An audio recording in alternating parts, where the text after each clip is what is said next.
Hello, everybody, and welcome to the Charlie Ward Show. I'm Paul Brooker, and today I am joined by Gary Voris. He is an Emmy Award winner writer. So, Gary, could you just give our audience a quick 2-minute background on yourself, and then we'll jump straight into what we're going to talk about today? Sure, absolutely. Thank you for having me on. I really appreciate it. We were talking before the show. I grew up in England until I was 7, so I love the accents. I won't do mine. I'll skip that. But yeah, after college, I went to work at CBS News in New York, and pretty much stayed in the media in some form or another for almost the next what now has amounted to about 40 years. I was always interested in politics and investigative journalism, and that's where I excelled. I mean, I covered court cases and law enforcement and trials and drugs and burned out houses and all that stuff as well. Made myself sort of a utilitarian reporter, but this stuff, politics and the investigative stuff, really became my sort of my purview. And so I've been doing this actually the political part of it, just my own personal interest, I've been doing since I was 12. So that goes back a half a century. But I am, it's what I do, cover all of this stuff. And particularly here at soulsandliberty.com, one of the things that we do is take all of this political / cultural stuff and then, interweave it or, put it together with the religious and philosophical stuff. And say, see how these two things are related. And I guess the sort of shiny example I use for that is that if you think politics and who's ruling over you is not important from a religious standpoint, just remember that it was the Roman Empire, the state, that crucified Jesus. So politics absolutely matter. It's strange because it feels like once religion disappears, that's when the real scary stuff starts up. Or worse, they don't believe in a God and they believe in the alternative Satan, and that allows them to do all sorts of heinous things. So, Gary, I've got to ask, what did you win your Emmy for? Actually won a few. I think 3 of them were for investigative. I can't remember actually. I think 3 of them were for investigative work, and the 4th one, one of the 4 was for producing and writing. I think that's right. But yeah, it was just investigating. Depends what it is. Like it could be, corruption, horrible business dealings, screwing people over, government screwing people over, the courts screwing people over. So I know a little bit about the whole Donald Trump thing in New York. I was like, oh, this sounds like the sort of thing that I actually did a report on and won an Emmy for. So yeah, it's one of the interesting things about having a career in news media is that over the course of time, particularly if you start off like I did as a general assignment reporter, you can get sent on 2, 3, 5 different topics in a day, a week, and they're all over the place. One could be some hospital problem, one could be a fire, one could be an arson investigation, one could be a plane crash, one could be a businessman ripping people off with a Ponzi scheme, and little by little you start to sort of build up this knowledge bank. And you start to see connections. It doesn't happen, immediately, obviously, because you're a news cub. But you do get to the point where you're like, oh. And then there are a few areas where you kind of become an expert in. You might have a natural curiosity and tendency to be in that arena of knowledge. There might be a need for it. So one of the things that I used to do a lot of investigations with would always involve hanging with lawyers, plaintiffs, attorneys, or prosecutors. I'd have lunch with them and, nothing shady or anything. That's just what you do. You're developing your sources and really learn an awful lot about the criminal and civil court systems here in the US and then on the state levels. And that just sort of naturally segues into the whole political thing because there's so much stuff. Here in the US, very, very few cases are the exception. Everybody runs for office. So the DA, the district attorney, the prosecutor runs for office. Judges run for office. So there's an overlap between the political, the straight up political world, as well as the law, the court system, and sheriffs, county sheriffs run for office as well. So the legal system here becomes very reflective of the area of the country that it's in, what state, what county. It really does boil down to a county by county level. So it's very interesting, but you get to know an awful lot about an awful lot. Different people that you interview. I've probably interviewed, I don't know, 10,000 people, maybe more in my life. Some of them in my career, some of them have not been very, in-depth interviews, just talking to somebody on the street. What do you think of this? Just, we call that man on the street an MOS. Just, hey, what do you think of the building catching on fire? Okay, thank you, and go on to the next one. But in other cases, you have, sort of protracted sit-down interviews, hanging with people. And I have to tell you, for the most part, probably 95% of the time, a TV crew shows up and hangs out with you, it's probably because something bad has happened to you. There might be the 5% where you won the lottery, or whatever. I don't know. You discovered your long lost, missing in action, serviceman. And we were there for the reuniting, but that's not most of the time. Most of the time it's pretty horrible stuff. Murders, child abductions, sex trafficking, all of it. So yeah, it's let's just say you see a side of life with your own eyeballs that the vast majority of people never see, and quite frankly, it'd probably be better that they don't. Yes, thank you for that. So you've been in journalism for quite a while now. Have you seen it change? Because I've spoken to, I'd say, 3 journalists now, and they've said it's gone from reporting on what's happening to more about pushing propaganda from up high, shall we say, whoever owns the paper or the TV station and stuff. Would you say that's what's happening? What's your take on it? I would say it's actually more severe than that. I mean, that's certainly true. But I got my job at CBS News in 1983, and was there for about a year. Had before I went out into like affiliate land, smaller markets, then build my way back up. In 1983, there was a sense of fairness with most reporters. They themselves, reporters and producers, I'm talking at the network level, as well as like the smaller markets and the middle markets, they were able to separate their mostly liberal views. I'd say 9 out of 10, roughly 90% of the people that were my colleagues were very liberal-minded politically. They vote for Democrats, hate Republicans, mostly had some embrace of abortion, somewhere along the way, all that sort of stuff. But they were able to separate their personal thoughts and feelings and attitudes from what they reported on, and that's gone. That's gone. There is no such thing as journalism anymore. It's advocacy journalism. I don't even want to use the word journalism, really. It's just advocating, for something. The ABC debate, I think, is, from ABC News debate with Trump and Harris a week ago, 2 weeks ago, whenever it was. That's a prime example.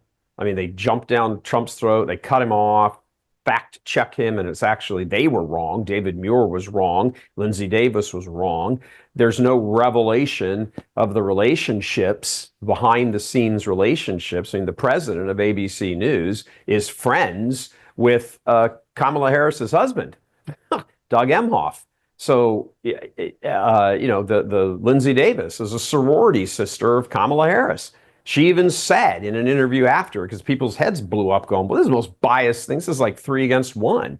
And she was like, well, we always plan to fact check Trump and not Harris because, Trump told so many lies during the debate with Biden. First of all, he didn't. Second of all, that's not your call. You don't get to make that call unless you apply it evenly and fairly. And that's the point, really. Their fairness in reporting has gone out the window.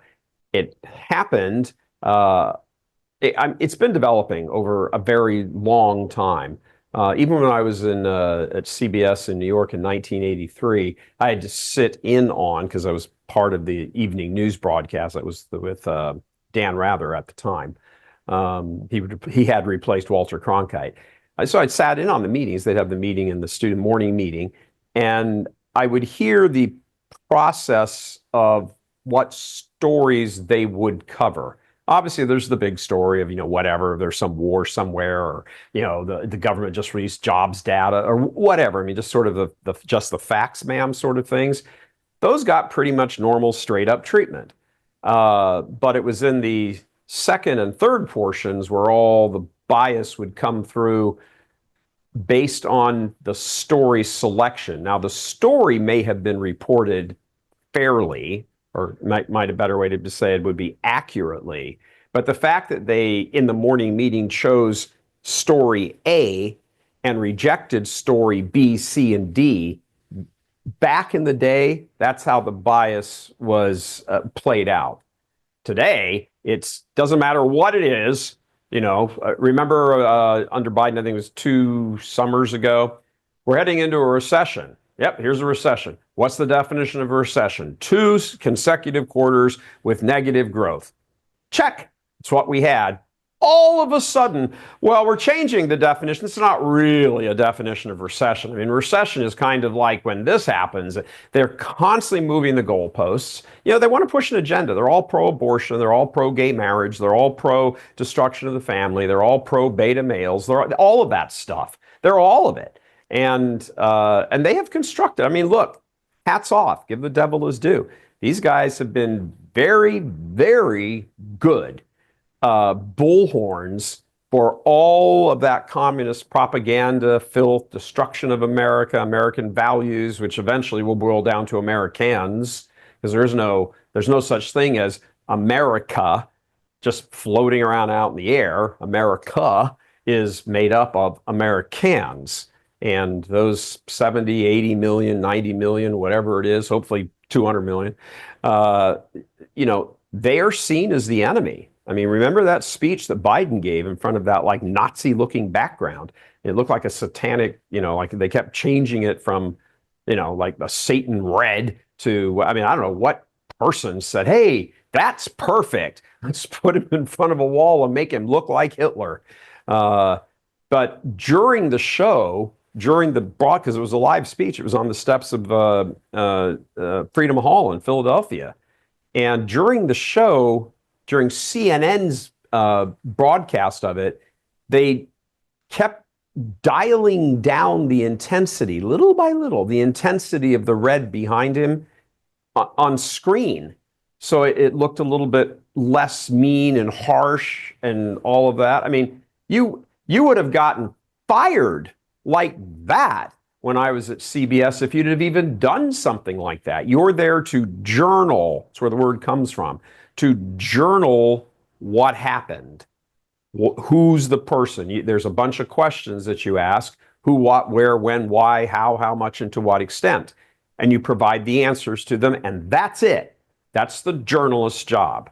But they will leave out any one of those who, what, where, when, why, how much, to what extent. They'll leave it out if it screws up the narrative they want to push. Like, for example, the Charlottesville thing. They're fine people on both sides. That's not what he said. That's not what he said in context. So they'll take the word string and chop it off exactly where it needs to be. It's like saying that the Bible says there's no God. It's that outrageous. And the Bible does say there is no God. That line is in sacred scripture. There is no God. In the context of it, it says, only the fool in his heart says there is no God. Well, if you put that back in its context, the entire meaning of what you've just quoted changes. Well, that's what they don't do. So more than out and out lying about Trump, which they do in spades, really what they do more specifically is leave things out. So they destroy the context of something. So yes, it is accurate to say he said there are fine people on both sides. But they leave out the fact that he said, I'm not talking about those neo-Nazis and those, whoever, KKK, whoever it was, in Charlottesville. So yeah, journalism has, and from people's lived experience, I mean, this is kind of an interesting thing. The journalism as an institution is now trusted by only 8% of Americans. That would encompass Democrats then as well. I mean, there's not 92% of the country's, conservative Republican. So both sort of worldviews are looking at journalism and saying, what I'm hearing there doesn't comport with what my life experience is. So take, for example, the whole thing about inflation and the cost of things at grocery stores. I mean, when he was able to stand up in front of a prompter, Biden's there like, oh, we've conquered inflation and we're thising and we're thating and blah, blah, blah, blah. Not telling you that the real measures of inflation put things at about 20%. I mean, that's off the charts. That's people's lived experience. I don't care what the Bureau of Labor Statistics puts out or the Department of Commerce puts out and says, oh, we have a inflation rate here that decreased by 0.6%. That's not people's lived experience. But CNN, MSNBC, ABC, all CBS, all of them run out real quickly and tell people, hey, look, things are getting so much better. Look at the economy. Oh, inflation decreased. Oh, inflation decreased. Now, that measure decreased, but people's lived experience of it has not. It's in many cases, it's gotten worse. For example, where's the context? If you say inflation decreased by, I don't know, say 0.3 from August to September or whatever the number is, well, yeah, but that has to be put into the context of what was it 3 years ago?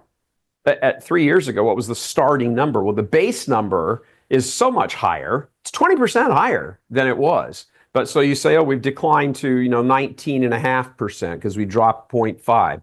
Yeah, but okay, so now you're 19.5, not 20, above what it used to be. It's what they leave out more so than anything else. And what they are leaving out is that real world connection or people in the real world's connection to their circumstances. And I don't know about the whole cheating thing and what they can do with ballots. And, they've got illegal people on the voter rolls. And there's all kinds of, there's like 1,000 different stories there. But as you look around and you talk and you listen to people and you read various things and, you do this, we do this for a living. We have our heads buried in this stuff. If it were not for the cheating potential, I would say Trump walks away with this in a landslide. It might be enough of a landslide that they simply can't overcome it with the cheating. And remember in 2020, everything was like, oh, you lost 61 court cases. No, you didn't lose the case. The case got thrown out, so the evidence never got looked at. The Republican Party and certainly members of the Trump world are prepared for that this time. And they sort of know where the cheating can happen. That all kind of blindsided everybody in 2020, the good guys in 2020. I was sitting on set in 2020 tracking, doing the elections like we did in 2016. And I glanced over at one of the national monitors. I'm like, how come the reporting counting has stopped? It's like 11:18 at night. And then I glanced across and went, wow, it stopped in North Carolina, because North Carolina was at 99% of precincts reporting and Trump was up by like 19,000 votes. There aren't in the one remaining precinct, there aren't enough votes to overcome that deficit had Biden gotten all of them. So I'm like, well, why aren't they calling North Carolina? Oh, the vote counting has stopped. And that was right about on the heels of Fulton County in Atlanta, Georgia, stopped. All of a sudden, up in Michigan, Wayne County, which is Detroit, stopped. Dane County in Milwaukee, stopped. And a little bit after that, Maricopa County in Phoenix, Arizona, stopped. So you got these 5 counties that all within an hour had all stopped counting. Like, I mean, I've reported on politics, as I said, for 40 years. I had never seen that. And the thought ran through my head. I didn't want to say it because I didn't know, but the thought ran through my head. This is the weirdest thing I have ever seen. I actually wrote the stuff down on a little piece of paper and I took a picture to memorialize it for myself of how much of the vote was in and how much Trump was up by. And, he won North Carolina. I guess that was ridiculous to cheat that one, but he lost the other four. It's like something's in Pennsylvania, Philadelphia was the other one. So it's like, wow, this sure looks like a targeted attack. So journalism doesn't report on that stuff. And it's interesting that you guys have a show over there in the UK. We have a show here. We're based in Houston. There's all these various podcasts and shows and everything else. And, I mean, God bless God for Elon Musk, because there would really be no way to get any of this word out. It's the opposition that owns everything. And, there's, I mean, really YouTube owned by Google, come on. So it's very interesting, the coordination between a political campaign and government officials and big tech and the media. It is incredible that Donald Trump is even still in this race. That Goliath that controls everything wants us censored. I tried to kill him twice. It's stunning that he is still standing. And frankly, as you look at, I mean, things are close, and the polling is hard to kind of get your arms around because it's different methodology. Do they oversample Republicans or Democrats? Did independents get too much? Are they doing the accurate? There's all kinds of things behind polling besides Trump leads by 2. That's just the tip of the iceberg. How did you get to that number? Nobody explores that stuff, and the journalists should. I do. When I see those, I open up the polls, I click on the crosstabs, and I start going down. And is it boring? Yep. You're just looking at a spreadsheet of numbers. But the truth of what that tip of the iceberg shows is down there in all those boring numbers and columns and rows and looking at this and looking at that. There's tons of stories in there, in those numbers, tons of stories in those numbers. Hispanic Catholic males, overwhelmingly for Trump. That's like, whoa, even around the world, there in the UK, there's this support for Trump in Japan, in, all over the place. It's like, where's this coming from? The president of Poland is here in the United States, and he's going around doing, various speaking engagements and tours and just sort of checking in, I suppose you could say, with, various Polish communities. There's a giant Polish community in Pennsylvania. It's approaching 1 million. And he came out and endorsed Trump. I mean, it wasn't like an official, like, here we go. But I mean, all this stuff is like, oh, President Trump and I are good friends. We get along. He understands the Polish people. I mean, the only thing he didn't say is go in and cast your vote for Trump. But he might as well have said that. So you have all of this kind of, what's going wrong for Trump? Not really much. I mean, he's overcome 4 ridiculous trials. At least overcome in the sense that nothing's going to happen before the election with them. One of them's been completely thrown out. Another one is on really shaky ground. He's appealing the $480 trillion fine in New York. I think it was just $480 trillion. It might have been $600 trillion. I don't remember. But he appealed that. And in liberal New York, the appellate court yesterday or Friday, can't remember, in their questioning, were like, this seems like an excessive amount of money. And one of the judges even said, I'm not even sure that the case that resulted in this was actually applied correctly. So those are those statements you hear on the appellate level, which make you go, that's not going to end well for Letitia James. And it is going to end well for him. So this whole like, oh, he's a convicted felon 38 times. Well, yeah, but the legal process is, that's true. But see, here's the point again. That's true. There is no God. Yes, he's a convicted felon of 38 counts, but the legal process isn't over yet. That's the point. Now he's in the appeal process. One of the cases got thrown out. Fani Willis down in Georgia probably won't have a job as the DA because of what she did down there. The case in New York, both cases in New York are up on appeal. And so far, it's going his way.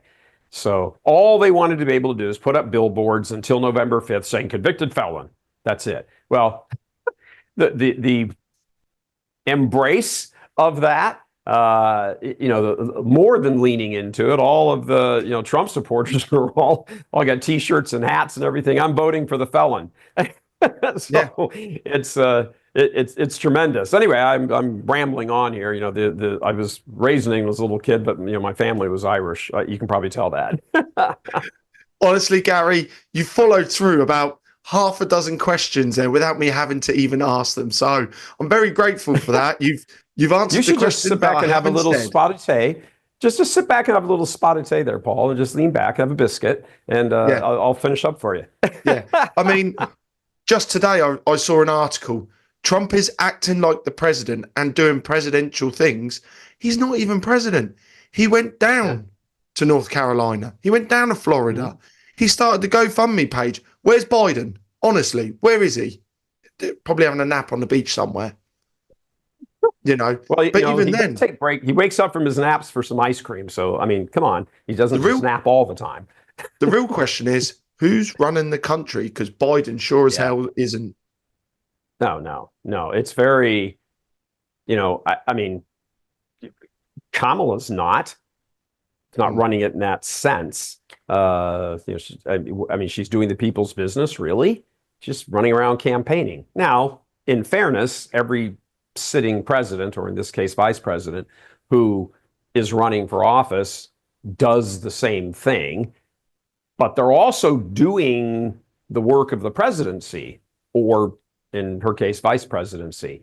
Administering this. I mean, there's committees and offices and things that are set up under the vice president. They don't make laws or anything like that, but they investigate. They investigate things. They do recommendations on fixing this or fixing that or whatever. The border, for example. She just went down to it for the first time in like 130,000 years, and she's like, "Oh, we got to change things down here." No. Well, if I say it. If I use the expression, over here I can get away with it. I don't know about your audience, but no shite, Sherlock. Yeah, exactly. Of course you need to change the border. Of course you need to change the border. This is the funny thing, though. They were the ones that opened the border. Yeah, and it's still open. Yeah. I mean, what are your thoughts on the potential for all these migrants to be given easy access to vote? Oh, I'd be very nervous about it. If there is something that is a prime example of being broken and not working, it is a government bureaucracy in the United States. You can't go to any level, city, county, state, federal, without something screwing up, having to wait hours for somebody not telling you the right thing, and then somebody else tells you down the line or up the line, "Oh, nope, sorry, she shouldn't have told you that, it's this." And so, how does voting, I mean, again, you got to get down on the ground. So like my reporter stuff comes in. Come down on the ground. Yeah, okay, oh, we've taken care of these rolls and all that. Okay, that's fine. If somebody got onto the rolls, okay, they're allowed to vote. That's what the rolls are. They're the voter rolls. So if you were allowed to get onto them, or somehow your name gets in there, in Arizona, for example, citizens are not allowed to vote in federal, not citizens, non-citizens are not allowed to vote in federal elections. They can vote in state, but they can't, so they can vote for the governor, they can vote for the county, whatever, but they can't vote for senator, U.S.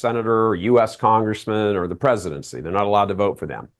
Okay, so what happens when, an illegal who is sitting there on the rolls. How the hell he got on the rolls? He's illegal, beyond me. But so he gets on the rolls. He shows up there. Now, where is the government bureaucracy? How is it manifested? There's usually a sweet little old lady sitting at the table who rolls down the rolls. The guy tells him, hey, I'm John Smith. She goes down. She goes, oh, here you are. Don't have to provide proof that you're John Smith in every state. But let's say they do. He goes, here, I'm John Smith. She's like, okay. And she hands him a ballot. Is she going to go into the ballot box with him when he draws the curtain and say, no, you're not allowed to fill out those first three things? They're supposed to be separate ballots. There's supposed to be a ballot for state and a ballot that has state and federal on it. There's no indication there which one he's supposed to get. And they're not going to say to every person who walks in, sweet little granny is not going to say, are you a citizen or are you not? And even if he isn't and he says he is, he gets handed the federal ballot. So I don't really know exactly how, unlike 2020, when this stuff kind of was a great big swirl of like, what the hell is going on sort of stuff with the mail-in ballots and the early voting. And all of a sudden they find 10,000 ballots under the table. Oh, I forgot. And all this kind of stuff. This time, the GOP has rounded up what is effectively an operating army of about 100,000 people to be at the polls watching. So, if the law, and they have to be schooled, so to speak, these poll watchers need to be schooled according to the law in their individual states. Lots of people don't get that while there is one election day, November 5th, where the presidency is voted on and that sort of thing, that just happens to be a convenience. It is actually 50 different elections. That's how the whole electoral college comes into play. There are 50 different elections, and each state, because it's kind of its own country, sort of, each state sets the rules for how it will administer its elections. And those rules are then certified by the state government, and then that's what they are. So there might be one set of rules, there probably is, one set of rules for how you vote in New Mexico, and an entirely different set of rules of how you vote if you're a resident in Texas or Arizona or New York. So there's it's 50 different schemas that you have to be aware of. So the GOP can't just say, oh, here's 100,000 people, scatter them across the country. You have to have enough people who understand what the law is and say, wait a minute, I need to see proof of that guy's citizenship. I don't think that guy's a citizen. Let me see proof of his citizenship. You might be able to do that. I'm making this up because I don't know. You might be able to do that in New Jersey, for example, but you might not be able to do that in Kansas. So the GOP for the last few months has spent a lot of time on a state-by-state level training people up for the polls. How's all that going to happen? How's that all going to play out? Well, I guess the best we can say is that we're not going to be blindsided like we were in 2020. Will the effort to stop the steal be sufficient? I guess we'll see. From a religious standpoint, it just doesn't seem to me that Donald Trump has been preserved to get to this point and something significant not happen. I mean, what would happen in the country? I mean, we're in speculation territory that we've never, ever had to even think about before. So there's one thing for him to win, but winning the presidency on November 5th or 6th or whatever, getting 270 electoral college votes or more doesn't make you president. You don't become president until you stand there, put your hand on the Bible. One of the justices of the Supreme Court says, put your hand on the Bible, raise your right hand. I, Donald J. Trump, do solemnly swear to protect, defend, and uphold the Constitution of the United States against all enemies, foreign and domestic, so help me God. Until he says that, he's not president. And that's why when that oath is administered, the moment it's done, the justice, it's usually the Chief Justice of the Supreme Court, as soon as he puts his right hand down, Trump, the Chief Justice reaches over and says, "Congratulations, Mr. President."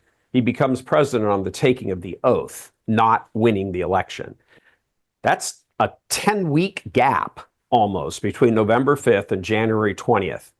If he wins, it'll be a legitimate win. If he wins, I mean, there are 14 million Democrats, according to a poll, 14 million Democrats immediately after the Florida assassination attempt, or plot, 14 million Democrats said they wish the gunman would have hit him and killed him. That's a hell of a lot of people running around the country after it becomes clear. Now there's no question Trump will be taking the oath on the 20th. And who's providing for his protection? The current Biden administration. The director of the FBI, Christopher Wray, the Department of Homeland Security, Alexander Mayorkas, all these people, they're the ones who are providing for his protection. I mean, if I were him, I wouldn't eat anything that wasn't cooked by Melania. I wouldn't trust anybody on the Secret Service to go out and get me Big Macs or anything. I also think I would not, just go to the Oval Office at 5 minutes till noon on January 20th. Chief Justice Roberts comes in at the stroke of noon. Raise your hand, take the oath. Congratulations, Mr. President, and sit down and get to work and sign all these prepared executive orders. We don't need inaugural balls and parades up and down Constitution Avenue and some big speech on the backside of the Capitol. You don't need all that. You've been there, done that. Country's falling apart. Get to work at 12:01 and start blowing this communist crap up out of the water. Just blow it up. These people will never, ever go away. You have to put them away. You think about the lawfare that they unleashed on him, and it was all illegitimate. Him coming after them would be completely legitimate, and it should happen. Justice demands it. Ultimately, who has paid the price for all of their scheming and plotting and trying to kill Trump and all of that? Who's paid the price for this? I mean, certainly Trump, personally, but the American people, patriotic American citizens, are the ones who have paid the price for this, for this communist push to come in and lock us down. So screw them. Arrest them all, put them on trial, and put them away forever. And by the way, the United States Constitution provides that if you're found guilty of treason, you can be executed. And just saying. We've had to start saying that quite often now, just saying. Honestly, Gary, I can't thank you enough for your insight into this election, because it's a crazy one this time. Really crazy. It may be the last, depending on how it turns out, it may be the last election in U.S. history. Yes, very much so. Because, well, we all know if it goes the other way, it's game over across the board. World War III, wars everywhere, total destabilization. Because let's be fair, Trump was also the president that never went to war. Correct. Never went to war. Never started a war. He ended wars. Yeah, he ended. I mean, that's the key point there. Not only did he not, commit American troops to go into a combat battle in a war of some sort. I mean, there are obviously U.S. troops stationed all over the world in various capacities. But, not only did he not start a war, he ended wars. And that's part of, there's a whole lot of stuff here, that the whole communist agenda on a social level wants as many children killed in abortion as possible, wants as many families destroyed as possible, wants to leave the carnage behind of as many people in emotional health crises as possible so they become dependent on them. That's all the social stuff. But over on kind of the more government-y type stuff, these communists want wars. They want wars because of the massive amount of money. For example, every time one of these, and people think this, we just voted another, $75 billion for the Ukraine, they send it to the Ukraine. They don't load 75, pallets of $75 billion onto the back of a big C-130 and fly it and drop it over in Zelensky's backyard. That money goes to U.S. defense contractors who build various weapons and whatever, and then it goes to Zelensky. Now, Zelensky gets them, that's true. But, at least as far as we know, he gets them. But that money is going to enrich the military-industrial media technology complex here in the United States. That's another reason, aside from all these societal reasons, of this government and finance thing. I mean, they're just as, probably for many of them, they're just as like, oh gosh, the hell's going, we can't have him win. We won't get every 3 months we get 60 or 70 billion dollars for the Ukraine war. We can't let that come to an end. That's a gravy train for us. Do whatever we got to do to get rid of him. So, this isn't what they're not really thinking deeper into that. They don't just load up $70 billion and fly it to, Kyiv. This is a ripoff of American citizens, an enormous ripoff of them. Hundreds and hundreds of billions of dollars. The crushing of the energy sector on purpose, so that prices would go up and begin to crush even further. So there's taxes, there's inflation, they're doing this on purpose. And oh, by the way, let's let in 10 million people who aren't here, 13,000 of them convicted murderers, 400,000 of them convicted felons in their own country. Let's just throw it in and see what happens. They want America to end. They're communists. They're communist bastards, and they want the free world to come to an end. There is no difference between Kamala Harris and Joseph Stalin, except Joseph Stalin was prettier. Well, I think we can say on that note, Gary, we've pretty much covered everything to do with the election for today. It's been an absolute wonderful time having you on. And for our audience, where can everybody find you? soulsandliberty.com, and is written out, soulsandliberty.com. As I said earlier, we blend religion and theology and the spiritual aspect of all of this into sort of the immaterial world with the material world, because that's how God made us. We're material and immaterial. Blend it all together and talk about how it impacts everything in our day-to-day lives and ultimately our eternal lives. So soulsandliberty.com. Fantastic. Thank you, Gary. And we will be putting that link down below in the description of the video. So all that's left for me to say is thank you, Gary. Thank you to everybody watching us, and we look forward to seeing you all again soon. Bye now.